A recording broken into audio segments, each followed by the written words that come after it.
Hi everyone, welcome to week 5.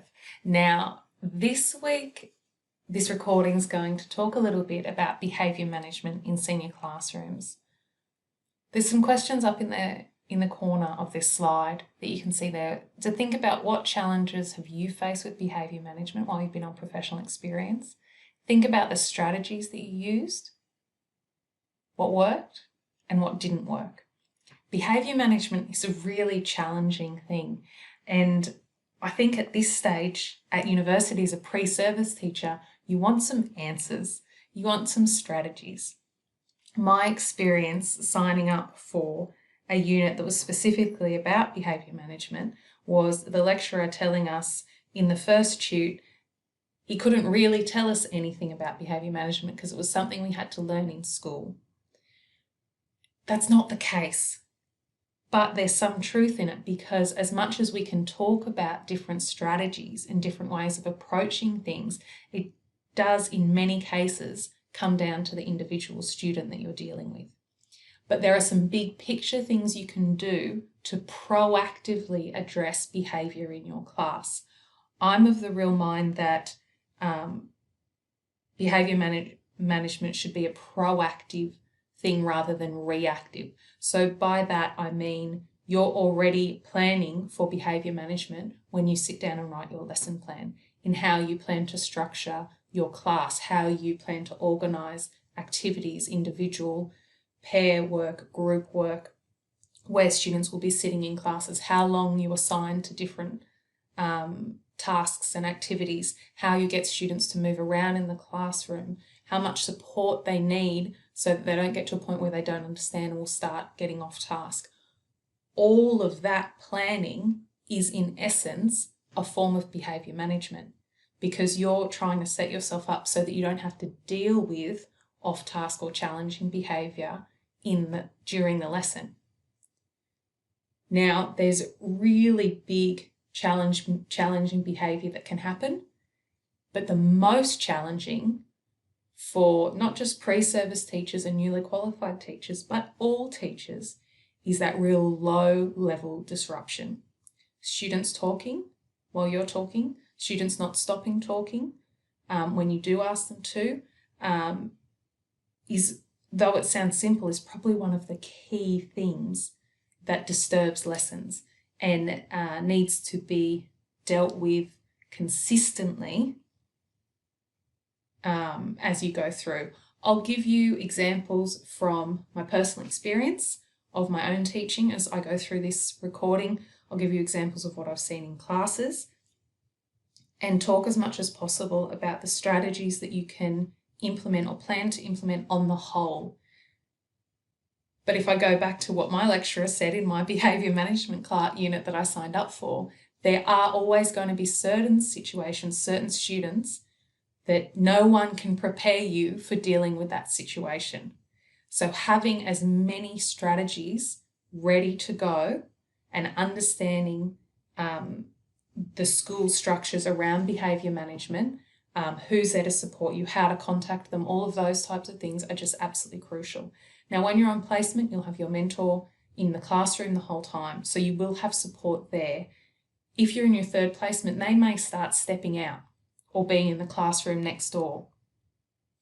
In those cases, suddenly you've got 24, 28 students in front of you that you're responsible for their behaviour. You want to be ready and feel confident when you get to that stage.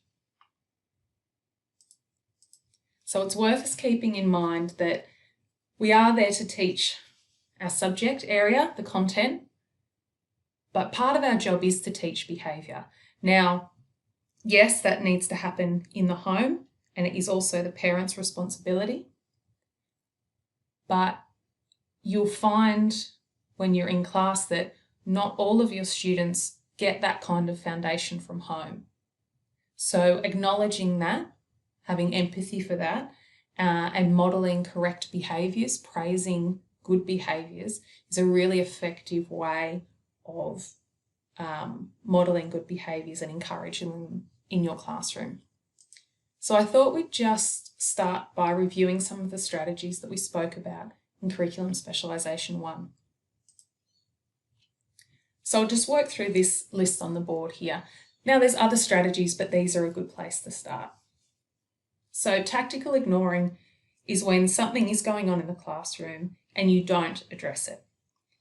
Now, if a student, you're halfway through instructions to the class and a student starts swinging on their chair. If you're halfway through your instructions to the class, you stop and you turn and you say, Jack, how many times do I have to tell you not to swing on your chair? You've actually just disrupted the flow of the teaching and learning in that classroom. And it's highly likely 80-90% of your students or more didn't know that Jack was swinging on his chair, but now they do. Now they've got something to talk about or something else to interest them that's away from you giving instructions. So there are times when tactical ignoring of low-level disruptions can mean that the teaching and learning continues and you can address those disruptions when appropriate in the lesson. So you don't just let it slide. Say it's something like that. It's not a major disruption. The teaching and learning can continue. Once you finish giving the instructions for that task and you say, okay, I'm going to come around now and ask you what you're doing. I expect everyone to have the first sentence written by the time I come and do that. And you walk over to Jack and just bending down next to him closely at the desk and you just say, I saw you swinging on your chair. Our classroom rule is 6 legs on the ground at all times. Okay? Thanks, Jack. Get started. Or what are you supposed to be doing now, Jack? So that he can tell you, which is a great way of checking in if you think a student hasn't been paying attention.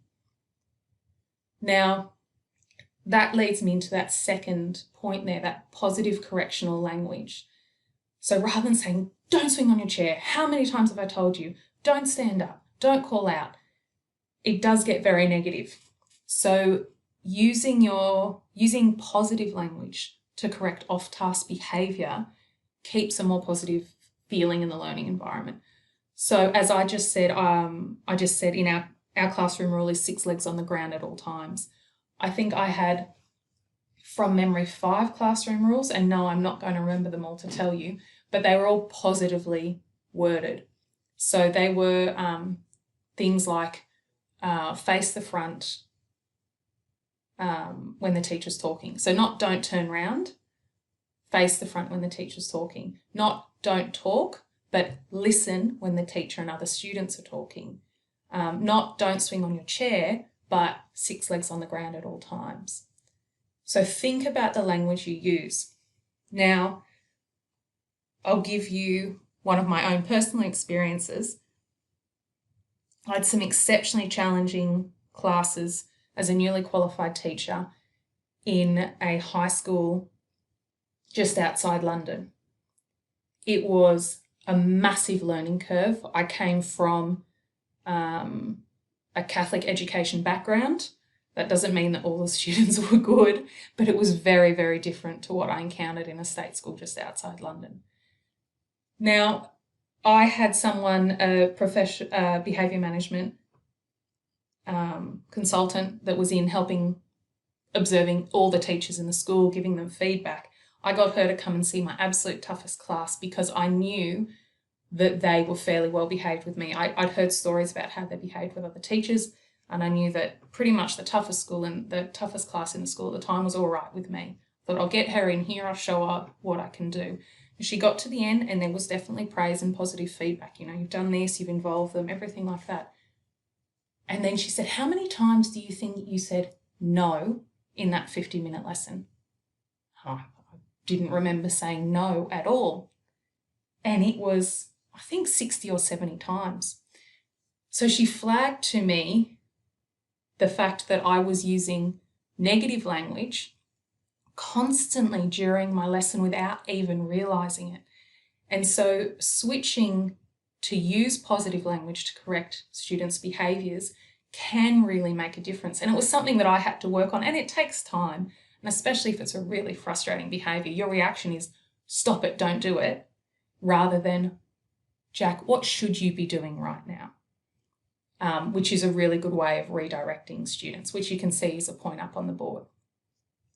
The third point on the board is non-verbal communication. This is a great one to practice now while you're on professional experience and as a newly qualified teacher, because it's something you forget, or many people forget.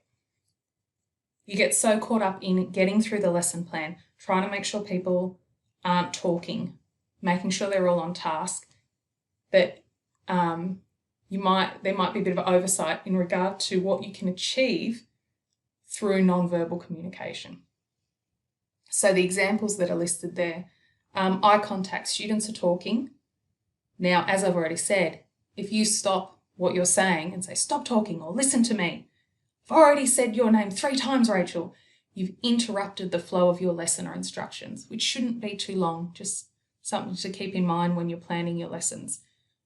The amount of time you're actually talking to the students or at the students should be short, and then they should be doing things most of the lesson.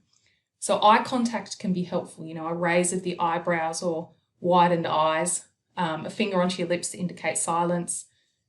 Something as simple as, while you're talking, giving instructions, just moving closer to the student that's talking can put them off. They suddenly realise the teacher's near them, or even just they can be so enthralled in something else that's on their desk. I used to have a student who'd draw and he'd get lost in it and he wouldn't be listening. So while I was giving instructions, I'd just walk close to his desk and tap my finger on his desk.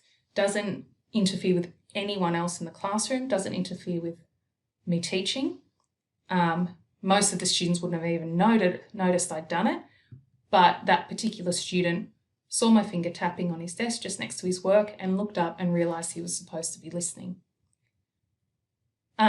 It's those types of small strategies that you can start practicing now that can address that low-level behaviour. So redirection is one that I've already given an example of. Rather than, you're talking, stop swinging on your chair, why are you out of your seat? Daniel, I can see you're standing up. What should you be doing now? Zach, I can see that you're drawing in the back of your book. What was the activity that I just asked you to start? And put it on them. And most of the time students can tell you what they should be doing. And if they can't tell you what they should be doing, it's an opportunity to give them instructions again and get them on task. Once again, it's a more positive way of directing student behaviour. Questioning and feedback. Now, this isn't just in the teaching and learning aspect, but as a behaviour management strategy. So if 2 students are talking and it's a part of a task where really they should be working independently, walking up to them and say, so how are you going with this activity? Or can I see your sentences that you've written so far? Anything like that. If they're talking about something they shouldn't be, they'll very quickly get back to the task at hand once you're there and you've asked them a question like this. If they've finished and you haven't realised, they say, oh, well, we were just checking each other's work. And that which is always great when you hear something like that. Or walking up to them and say, do you have any questions? Is there anything you need help with? It might just highlight that they didn't understand the instructions and they're trying to work them out without asking the teacher. So you can see all that kind of questioning, redirection, positive correctional language, non-verbal communication. There's a lot of strategies to deal with that low-level behaviour that really, really interferes and does happen almost every single lesson to all teachers. So keep in mind a variety of different skills that you can implement in the senior classroom or in all of your classrooms for that matter. So top 10 tips. Consistent rules and routines. Depending on the class, the school, what your mentor asks you to do on professional experience, they may ask you to have your class rules up on your first slide. So that can be something you do. As the students walk in, you have your, say, 3, 4, 5 class rules positively worded on the board. So as they come in and if they're not following those rules, for example, you can say, oh, just remember our 3rd classroom rule, you need to sit in your set seat. Okay, thanks, that's great, Jack. I'll come and make sure you're okay. And keep moving around and greet students by name. I can't stress that enough. Get to know their names as quickly as possible. Another thing you might want on that first screen as they come in is if you're using a seating plan and it's new, or if you're using a seating plan and they're not used to seating plans, having the seating plan on a slide on the board as students walk in, that you can just say, if you've forgotten where you're sitting, while I'm your teacher, just have a look on the board. but we're moving to our desk quietly and books should be out, the learning objectives are also on the board for you to write down as soon as you're in your set seat. Okay, so just nice, clear directions, welcoming them by name and letting them know what they're doing as soon as they come into the classroom. Number 2 is appropriate and planned seating arrangements. It will depend on the school. I highly recommend that you do use seating plans, especially as a pre-service teacher and newly qualified teacher. 1, it helps you learn students' names very quickly. 2, it supports this proactive idea of behaviour management. You get to decide where students sit, how they relate to each other, and can move students who aren't working well together. Most mentors will be open to it, some will not. So you do need to adapt to whatever's taking place in your school. 3, positive language. We've already had a look at before and looked at some examples. Number 4, corrective language. And this can be a way of giving warnings as well. It's the idea of the language that you use correcting their behaviour. So not just the positive rather than don't swing on your chair. This is about identifying or signalling to the student what they're doing that's not the correct behaviour and telling them what is the correct behaviour. So as you can see, the example says, David, you're talking. You need to listen when the teacher's talking. So you've indicated what they're doing that isn't acceptable right now, and you've told them what they should be doing. And then leave it. You need to give them some take-up time. If you stand over them and glare at them as soon as you said this to them, it's more likely that there'll be some kind of confrontation or the situation may escalate, which you don't want to do. You always want to diffuse the situation. As the adult in the classroom, you want to be calm, proactive where possible, and diffuse anything that looks like it may escalate. So this kind of corrective language can be really helpful for managing behaviour as you go through your lessons as well, and giving warnings. So for example, David, you're talking. You need to listen when the teacher's talking. Imagine David keeps talking, which is highly likely. Maybe David's the chatty one in the class. So the second time, David, you're talking. I've already told you need to listen when I'm talking. If I have to say your name again, I'll need to take your planner, or I'll need to give you a warning, or you'll need to, whatever it is that the behaviour strategy is within the school or within the class. That's something you need to establish with your mentor teacher. But it makes it very clear. David now knows what he did wrong, he knows what he should be doing, and he knows if he does it again, it's been clearly indicated what's going to happen. Now, it's your responsibility to make sure you follow through with those consequences. If you make these kind of threats or warnings and don't follow up, it undermines everything that you do in the classroom. So if David does talk again, David, you're talking. I told you if I had to say your name again for talking, I would need to take your planner or keep you in for 10 minutes or as I said, whatever the behaviour strategy is in the classroom or in the school, and you do it. So talk to your mentor about how many warnings are given. If they're verbal warnings, if something's recorded on the board, that's a conversation to have within each school, with each mentor. If there's nothing that's structured in place, put something very, very simple and clear in place that you can use across all of your classes. If you want to talk to me more about that, that's a great conversation for us to have in one of the drop-in sessions. Number 5, classroom management strategies. We've already had a little look at them briefly. Number 6, plan transitions in the classroom. So the students enter the classroom. That's pretty much the first transition that you have, because all of the students will be standing and walking around, depending on how your class is set up. They may have to go and get a textbook or a book from somewhere in the room. They may already have them in their bag. They may get to choose their seat, or you may be telling them where to sit in their set seats. That's the first time they're all moving around in the classroom, and you need to plan that very well. So as I said, you may have the seating plan up on the board, once again, that needs to be discussed with your mentor teacher. The best approach for that entrance into the classroom is to be somewhere near the door, welcome them by name.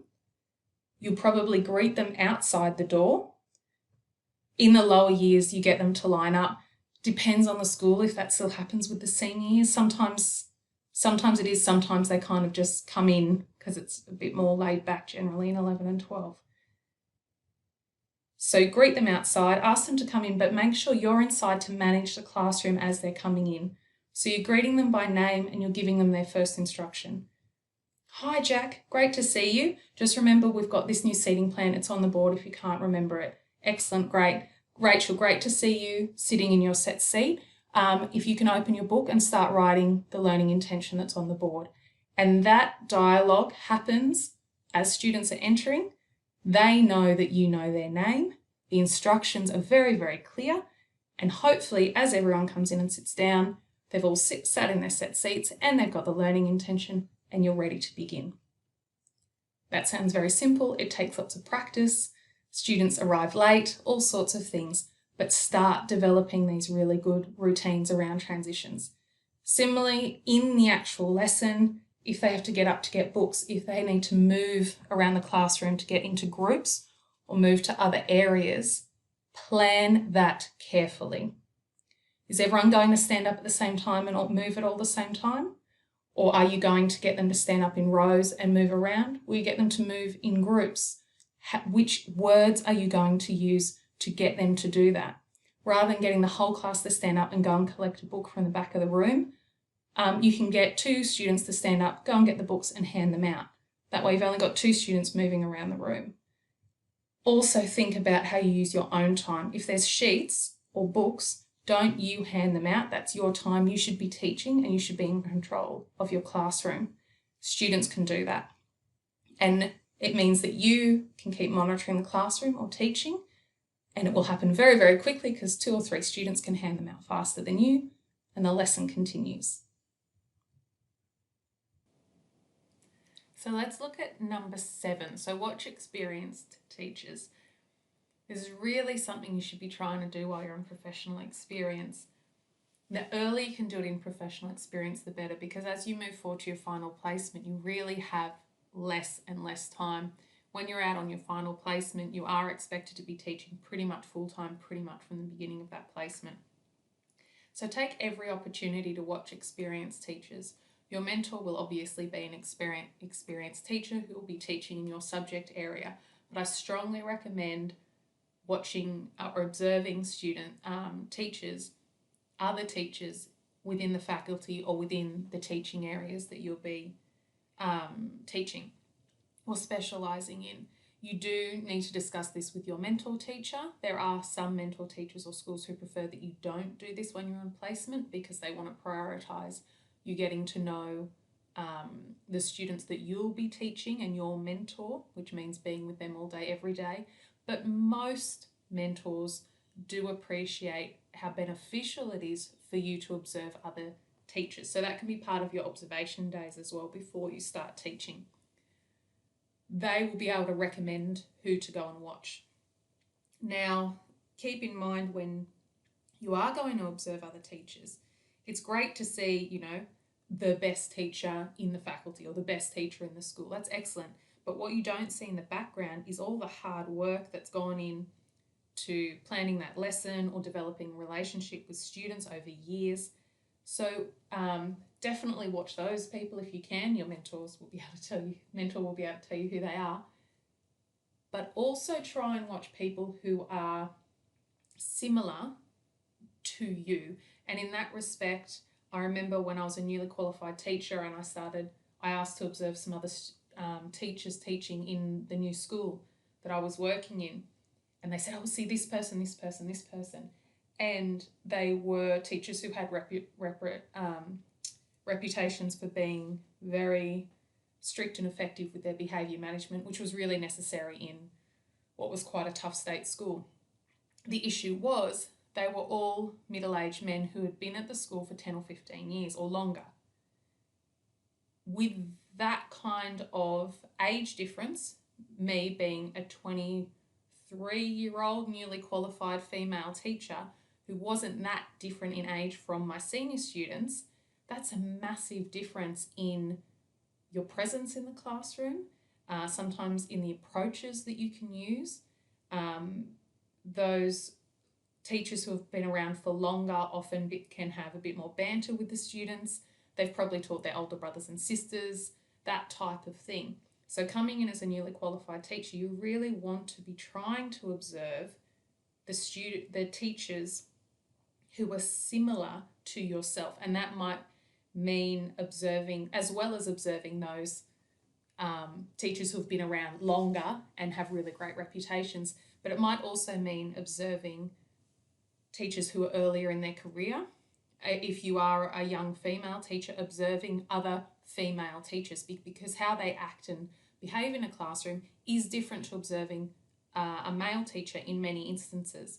So it's just another great opportunity to develop your teaching practices, observe different strategies that work or don't work. That can be just as beneficial as well. So number 8 here says, when things go wrong, engage parents. When you're on professional experience, this will be a discussion with your mentor. This will depend on the school's policies about who can talk to parents and how you contact parents. So talk about it with your mentor. In some cases, they will support you to have those conversations, and it's great if you get that experience. And in some cases, they'll just say, look, while you're on professional experience, you can't, I'll contact the parents and this is the discussion we'll have. So learn what you can, ask the questions you can, but it will depend on where you place your mentor teacher and the school policies as well. Number 9 is about following up on poor behaviour.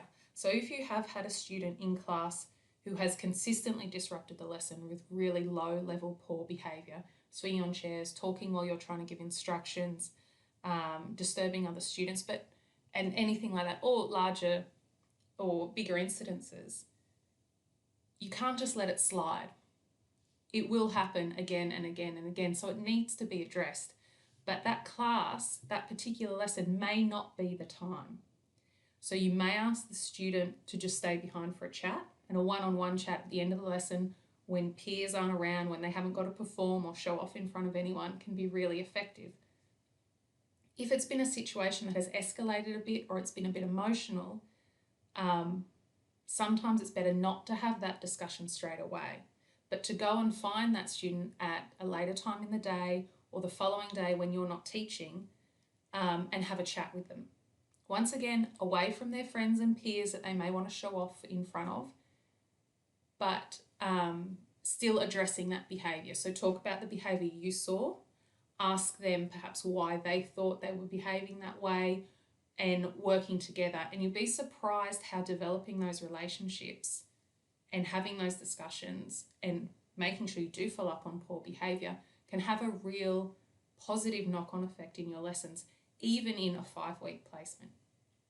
So number 10 says use consequences to repair relationships and teach appropriate behaviour. In this case, consequences, if you do give a student detention, rather than getting them to come in and sit down and copy something out or write lines or something like that, take the opportunity while, say, they're sitting there doing their homework or completing the task they didn't complete in class because they were being disruptive. Repair the relationship. So basically, have a chat with them. So what was going on in class today? That type of thing. If you know that they play on one of the school teams, something like that. How was cricket last weekend? I heard you guys went really well. Try to use that time, rather than just saying, sit in the corner for an hour, be quiet. Use that time to get to know the student and teach them appropriate behaviour. So talk about, you were talking while I was talking, so that meant the rest of the class couldn't hear me, and it took us longer to do that activity, which actually made it pretty boring for everyone, including me. Having those kind of discussions means the next time you see them in your class, it might be a bit better and a bit better and a bit better.